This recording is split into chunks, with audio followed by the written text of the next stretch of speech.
hay tal contaminación de imágenes, hay tal abuso de la utilización del símbolo que está repercutiendo muy en serio y muy gravemente en las mentes de los seres humanos y de los niños y de todo. Es decir, hay un programa de simbología clarísima en donde se va reconduciendo hacia lugares premeditados, absolutamente controlados, conscientes de lo que están haciendo, ¿no? Ante esta perversión en el mundo actual, a través de la publicidad, a través de las consignas políticas, a través de todo, es decir, es una especie de selva de sinsentido, de cambiar completamente el sentido de las cosas, de perversión y de un objetivo claro, evidentemente, a donde nos conducen. También esto es un elemento para mí clave en donde lo que yo digo arte sagrado sería un poco tomar conciencia de esto y empezar a utilizar los símbolos como corresponden y de la manera adecuada, es decir, desmantelar toda esta especie de locura en donde estamos sumergidos la civilización y volver a dar sentido a la sacralidad del símbolo, al origen sagrado del símbolo, de la imagen, etcétera, ¿no? Imágenes absolutamente sagradas sacadas de la más antigua hermetismo, agnosis tal, pues se utilizan para vender un detergente, para entendernos. Los símbolos son figuras muy poderosas que contienen un gran poder y que en estos momentos son completamente sacadas de contexto y metidas en otro contexto. Esto es grave, es un tema grave que a mí me preocupa mucho y que deberíamos volver a la sacralidad de las cosas. El arte fundamenta la belleza y el conocimiento, o sea, son sus atributos. Entonces no lo banalicemos como se banaliza hoy día de una manera espectacular.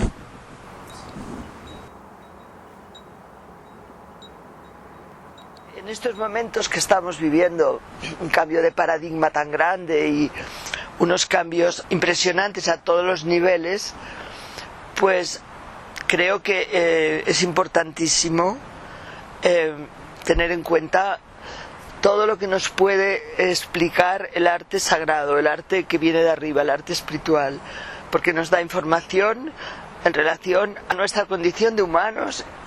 Es decir, para mí los orígenes es la fuente donde me puedo inspirar. Cuando digo los orígenes estoy diciendo los orígenes en general del mundo, de la tierra, de la creación, del arte prehistórico, por ejemplo, que es un arte que me interesa fundamentalmente, de esta postura del hombre por primera vez ante la creación, ante la capacidad de hacer un acto realmente mágico. Y para mí realmente el arte, si no es mágico, no es. A ver, siempre desde niña me impresionaba el hecho de crear, ¿no? La palabra crear. Y entonces, o sea, me acuerdo que ya bastante de niña, un día pues apareció así como una chispa. Entonces pensé, a ver, crear es un atributo de los dioses, ¿no? O sea, aquí ha habido una gran creación, llámale como quieras, el Big Bang, pero se ha creado el mundo, se han creado las cosas, se ha creado todo, los seres, desde la nada, nos explican todas las tradiciones, ¿no? Todas. Somos co-creadores con la divinidad, llámale el nombre que quieras, esto ya no importa para nada. Tenemos esta cualidad, tenemos este atributo, el atributo de crear. Entonces, desde este punto de vista, yo me lo tomé en serio, esto de que realmente somos creadores y a imagen de semejanza, porque la divinidad se supone que está en nosotros, somos hechos a su imagen. Por lo tanto, evidentemente yo era una niña muy espiritual y muy mística, ¿no? Es evidente, para tener estas reflexiones ya ya evidencia un poco el camino, ¿no? Yo sentí siempre una gran atracción por los elementos, la naturaleza, la tierra, los animales, o sea, un aspecto muy en contacto con la tierra, como si diríamos más chamánico, y entonces me dedicaba a enviar buenas energías o lo que yo quisiera, lo enviaba al universo. Si había algo que me llamaba la atención, tenía mi ritual, me ponía de una cierta manera y yo veía que esto es real. Yo sentía que esto actuaba sobre la materia, actuaba directamente sobre la materia y la transformaba. Por esto mi trabajo es muy chamánico en la vida cotidiana, porque sigo haciéndolo como cuando era pequeña. Pues de pronto intento limpiar el aire, los elementos, el fuego, la tierra, enviar vibraciones a lugares que la necesitan mucho, o en fin, aquí hay un panorama tan vasto para poder hacer. Cuando tuve que escoger una profesión, veía que no podía hacer nada más que experimentarme a mí misma, y yo ser la propia autora de una cierta creación que me habían dado, o unas ciertas facultades, es decir, ser capaz de seguir un camino que estaba dentro resonándome. Siempre ha sido este primer mensaje o esta primera visión de lo que es la creación que me ha mantenido hasta el día de hoy, con esta sensación de sacralidad. Me situé en este aspecto y empecé a hacer dibujos, de la misma manera que hice poesía, que también es el mismo sistema, ¿no? Entonces, bueno, pues cuando dibujo me sorprende a veces mucho a mí misma, ¿no? El hecho de esto, ¿no? De encontrarme con palabras, o por ejemplo cuando baja una poesía, pues es que es imposible que yo con mi mente pequeña, racional, pudiera haber escrito esto. De pronto pues aparece un destello en alguna parte del cerebro, y este destello te pone en marcha, y yo le llamo como una estrella fugaz porque lleva cola.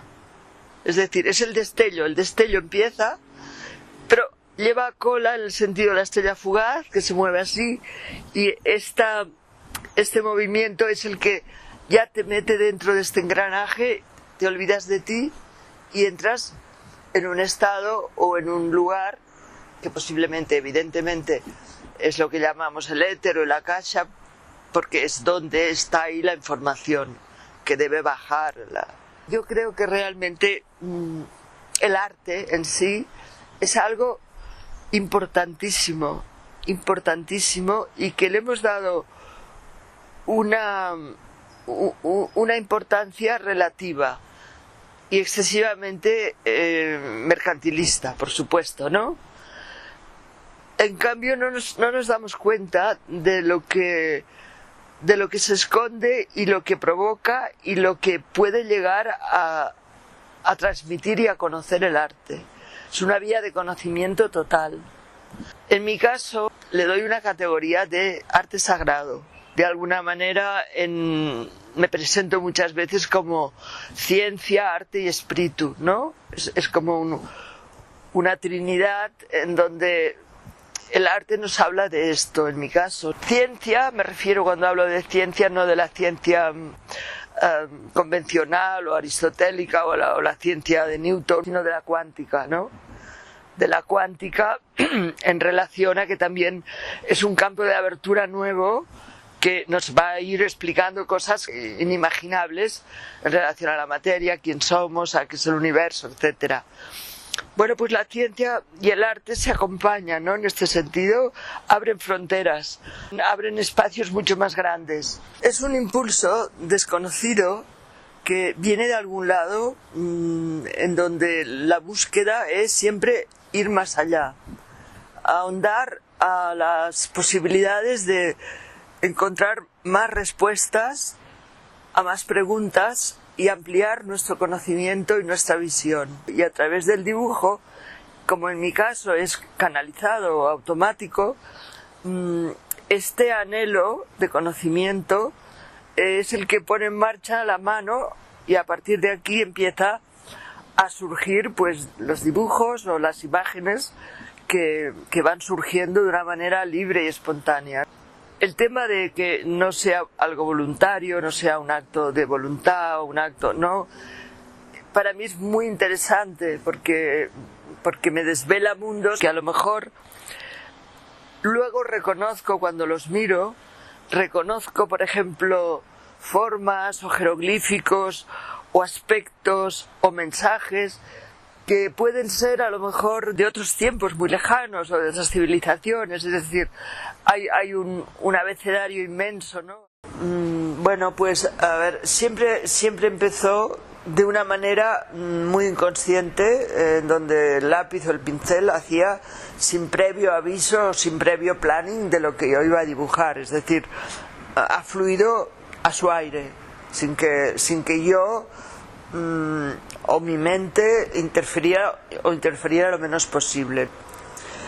Bueno, yo creo que desde los inicios empezaron a salir símbolos muy característicos que se han ido repitiendo, pues unos rostros, unos perfiles, una serie de imágenes muy repetitivas y muy abundantes que supongo que era mi propio bagaje, ¿no? De alguna manera el pintar también es expulsar hacia afuera lo que hay dentro. Por ejemplo, es claro que en mis dibujos hay siempre una serie de símbolos que salen repetidamente muchísimas veces a lo largo del tiempo y que siguen apareciendo como arquetipos, ¿no? Como arquetipos, y aparecen siempre. Por ejemplo, las manos aparecen siempre, las manos, los sentidos en general, el corazón, y esto pues ya forma parte de mi propio mundo, de mi propia visión, ¿no? Arquetípica de las cosas. Luego pues sí, ha ido derivando a niveles ya más plásticos. Por ejemplo, un tema importante es el por qué utilizo vidrio en mis pinturas. El vidrio, el cristal, siempre desde niña me ha fascinado. Cuando empecé a pintar me planteé esta cuestión, ¿no? Y era básicamente la calidad de la transparencia. El hecho de que para mí es materia, pero inmatérica. De alguna manera, evidentemente, es materia. Pero es una materia que en sus partículas, el resultado, que sea como sea, hay transparencia. Es la materia iluminada. Y esto es algo que está muy arreglado en mi obra. Entonces, primero, el concepto esto de iluminar o desmaterializar la materia es un tema no solo a nivel pictórico, sino a nivel humano y antropológico y de conocimiento profundo de ciencia. Me interesa mucho estos temas. Y luego la posibilidad de esto, era como poder dibujar en el éter, ¿no? En medio del éter. No hace falta el papel, sino que uno puede comunicarse de una manera mucho más sutil en medio del éter. Imagínate que el cristal es el espacio, ¿no? Y esto para mí es uno de los conceptos claves de todos mis conocimientos y de todas mis investigaciones también. Todas las imágenes que aparecen en los cuadros de cristal son elementos, figuras, símbolos que han aparecido en los dibujos. Entonces lo saco del dibujo y le doy una realeza o le doy una importancia más primordial. Luego pues sí, he pintado sobre telas o sobre cartones, pero yo creo que hay un hilo conductivo que va siguiendo. Sí que es verdad que también hay otro apartado importantísimo, que son unos dibujos muy geométricos. O sea, me encanta, me ha interesado mucho siempre la geometría sagrada, y entonces hay una parte de mi obra en donde intento ser lo más sintética posible, ¿no? Lo más sintética, o sea, con un trazo basado en la geometría más primaria, y esto me interesa mucho también. Yo estaba en el enclave del Maduché, que era un grupo importantísimo de la vanguardia en aquel momento, en los años 60, formaba parte del grupo y tal. Bien, sí, aparte de que mi primer contacto con el mundo del arte fue un poco desilusionante, en el sentido de que vi que había un comercio detrás y había todas unas cosas a tener muy en cuenta. Quizás pensé, te has equivocado, lo tuyo no es la pintura. También recuerdo que entonces no habían pintoras mujeres en aquella época, eran todo hombres, y yo me sentía mucho como un bicho raro, ¿no? En medio de, a pesar de que podía ser lo contrario, es decir, pero es que los críticos en general y tal se desconcertaban mucho con la posibilidad de una artista mujer. Y generalmente las críticas, excepto excepciones, evidente, no sabían qué decir. Recuerdo que de mí decían, bueno, tiene mucho gusto en el color, sabe combinar los colores, o sea, muy superficial, ¿sabes todo? Esto fue una de las causas. Pero también yo tuve un accidente importante en un momento dado de mi vida y justamente yendo a presentar la obra del vídeo Primera Muerte en Madrid, en el Reina Sofía, yo fui la única que fui a presentar este vídeo, y al acabar la cena y tal hubo un accidente, se nos echó encima un coche y yo recibí todas las consecuencias, así que estuve muy grave, me rompí muchos huesos. Y cuando me recuperé, etcétera, supe muy claro que tenía que investigar otros campos también. Estuve haciendo sanaciones, etcétera. Y esto me hizo que también, aunque no dejé nunca de dibujar o de pintar, no aparecía en los circuitos de arte, ¿no? Entonces a partir de aquí la gente pensó que yo lo había dejado, pero nunca lo dejé. No desaparecí nunca, pero hice un camino personal, y aquí estoy. Salen unas plumas, aquí también van plumas. Sí, todo alrededor. Sí.